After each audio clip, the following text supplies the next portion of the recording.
बात चल रही है पितृ दोष की। तो दोस्तों, पितृ यानी कि हमारी जिंदगी से किस तरह जुड़ते हैं? हमारी जड़ों से जुड़ते हैं, रूट से, या हम जहाँ से हमारी उत्पत्ति हुई है वहाँ से पितृ का कनेक्शन ज़रूर है। इसका मतलब ये हुआ, हमें अपनी रूट्स यानी कि जड़ों पे कार्रवाई करने की या उपाय करने की सख्त ज़रूरत है अगर हम इस पितृदोष से क्या निवारण चाहते हैं। तो एग्जाम्पल के तौर पर अगेन समझाने की कोशिश करता हूँ मैं कि ज़िंदगी में दोस्तों कई समस्याएं ऐसी होती हैं जो बार बार आ रही हैं हमारे पास। देखिए, भगवान खुद नहीं आते, लेकिन ऐसा मौका जनरेट करते हैं कि इंसान ये बात समझ पाए। कुछ लोग उसको आराम से समझ जाते हैं, जल्दी समझ जाते हैं, कुछ लोग देर से समझ पाते हैं। जैसे कि पैसे की समस्या अगर बार बार आ रही है, या आप कोई बिजनेस शुरू करते हैं, वो दोबारा से बैठ जाता है, फिर शुरू करते हैं, फिर वापस बैठ जाता है, फिर शुरू करते हैं, फिर वापस बैठ जाता है। वापस कैसे बैठेगा? कुछ ऐसे पेंडिंग कर्माज होंगे कुछ लोगों के, जहाँ पे आपका फाइनेंस अटक जाता होगा या इन्वेस्टमेंट गलत हो जाती होगी। इसी तरह नौकरी में क्या होगा कि आपकी नौकरी बार बार छूट जाती है अच्छा काम करने के बावजूद।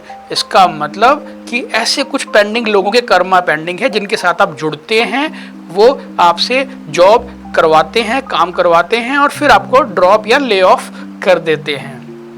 तो इसको आप नेगेटिव भी ले सकते हैं। और पॉजिटिविटी की बात करूं तो ये वही लोग होते हैं ज़िंदगी में दोस्तों, जिनके पुराने कर्म पेंडिंग हैं आपके साथ में, यानी कि हिसाब बराबर हो रहा है। और जब तक ये हिसाब बराबर नहीं होगा तब तक आपको ये तकलीफ़ें होती रहेंगी।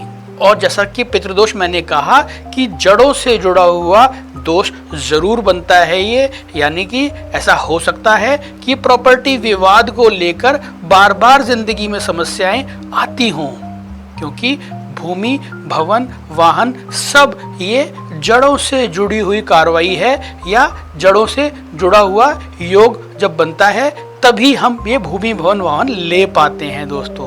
तो यहाँ से अगर समस्या कोई प्रॉपर्टी विवाद है, कोई लीगल इशू है, या आप प्रॉपर्टी नहीं ले पा रहे हैं, तो भी इसका मतलब ये पितृदोष की श्रेणी में आएगा। तो करना क्या है? इसको, ये प्रॉब्लम को डिफ्लेक्ट नहीं करना, बचना नहीं है इनसे, इनको फेस कीजिए और ये मान के चलिए कि हमारे कर्म पूरे हो रहे हैं। नेगेटिविटी मत लाइए, पॉजिटिविटी लाइए, ताकि ये लोग जितने भी जिंदगी में हैं जल्दी जल्दी आएं और आपके कर्म पूरे होते जाएं। रूट्स की बात कर रहा हूं मैं, तो रूट्स की बातों में मंगल ग्रह का जिक्र जरूर आता है दोस्तों, क्योंकि मंगल को शास्त्रों में, ग्रंथों में भूमि पुत्र कहा गया है, यानी कि धरती पुत्र। इसका मतलब अगर हमारा कुंडली में मंगल खराब है तो उसका लेना देना जरूर राहु, केतु या सूर्य से होगा। तो हमको ये मंगल भी इम्प्रूव करना है, दान के जरिए इम्प्रूव कर सकते हैं, या मंत्र जाप द्वारा भी इम्प्रूव कर सकते हैं। दूसरी बात, चंद्रमा पीड़ित है दोस्तों। तो चंद्रमा क्या होता है जिंदगी में? जो हम इच्छाएं करते हैं, इच्छाएं मैनिफेस्टेशन करते हैं, वो चंद्रमा है। यानी कि अगर आपकी मैनिफेस्टेशंस पूरी नहीं होती हैं तो भी यह चंद्रमा का दोष जरूर बनता है। कुंडली दोस्तों कुछ भी कहे, आपका शनि कहाँ पे है, सूर्य कहाँ पे है, चंद्रमा कहाँ पे है, मंगल कहाँ पे है, लेकिन एक बात ज़रूर समझ लीजिए कि ज़िंदगी में इस तरह की घटनाएं हो रही हैं तो पितृदोष निश्चित है। चंद्रमा जैसा कि मैंने कहा मैनिफेस्टेशन है, इसी तरह सूर्य जो है हमारी आत्मा का कारक है दोस्तों, आत्मा। यानी कि हमको पितृ दोष का अगर निवारण करना है तो हमको हमारी आत्मा पे काम करना बहुत ज़रूरी है। मंगल का उपाय कुछ भी कर सकते हैं आप, लेकिन सूर्य के लिए विशेष तौर पर दोस्तों गायत्री मंत्र एक महामंत्र के रूप में उभर के ज़रूर आता है।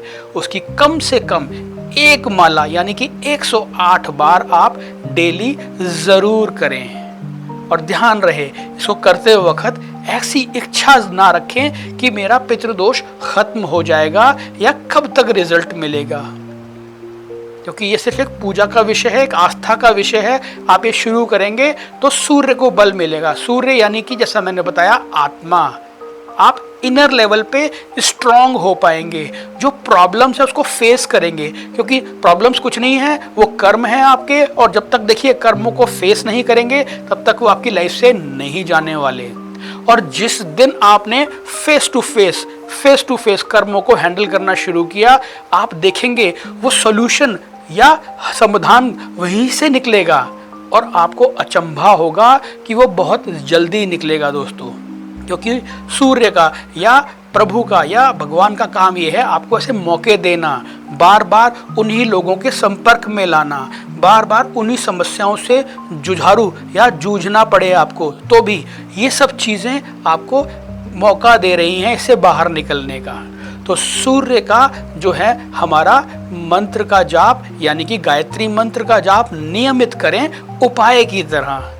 दूसरी बात, जहाँ से हम जिस रूट से निकले हैं उन पितरों को याद करने के लिए एटलीस्ट कम से कम एक बार, वर्ष में एक बार ज़रूर जाएं वहाँ पे। वो आपका गांव हो सकता है, वो आपका पैतृक प्लेस हो सकता है, वो आपके कुछ भी हो सकता है जहाँ पे आपके पेरेंट्स जहाँ से निकल के आई हैं। देखिए 4, 5, 6 पीढ़ी के आगे किसी को नहीं पता कि मेरा पूर्वज या मेरे पितृ कहाँ से निकले थे, लेकिन जहाँ से इमीडिएटली निकले थे वहाँ से ज़रूर जाएं और उनको धन्यवाद जरूर करें कि जो दिया है उन्हीं की वजह से आप यहाँ पे खड़े हैं और जिंदा हैं और ग्रो करने की कोशिश कर रहे हैं। यकीन मानिए ये आशीर्वाद जिस दिन उनकी आत्मा से निकला उस दिन से आपके कर्म पलट जाएंगे दोस्तों। और जैसा कि पूजा पाठ का जो एंगल है वो मैंने आपको बता दिया कि गायत्री मंत्र का एक माला कम से कम ज़रूर करें, और उसके साथ ही ये उम्मीद ना करें कि 1 हफ्ते में मेरे को रिजल्ट आना चाहिए, 2 हफ्ते में आना चाहिए, क्योंकि ये डिपेंड करता है कि कितना ऋण बाकी है या कितने कर्म बाकी हैं मेरे जो पलटने बाकी हैं। तो उन समस्याओं से आपको निजात ज़रूर मिलेगी, धीरे धीरे कम हो जाएंगी, और आप देखेंगे ज़िंदगी में नए मौके जो आ रहे थे आपके पास वो आपके पास लंबे टाइम के लिए आएंगे, लंबा टाइम मिलेगा आपको ग्रो करने का दोस्तों। तो इसी के साथ मैं उम्मीद करता हूँ कुछ प्रैक्टिकल सी जानकारी दे पाया होऊंगा। कोई भी क्वेश्चन है आपका ज़रूर संपर्क करें और निवारण प्राप्त करें। धन्यवाद।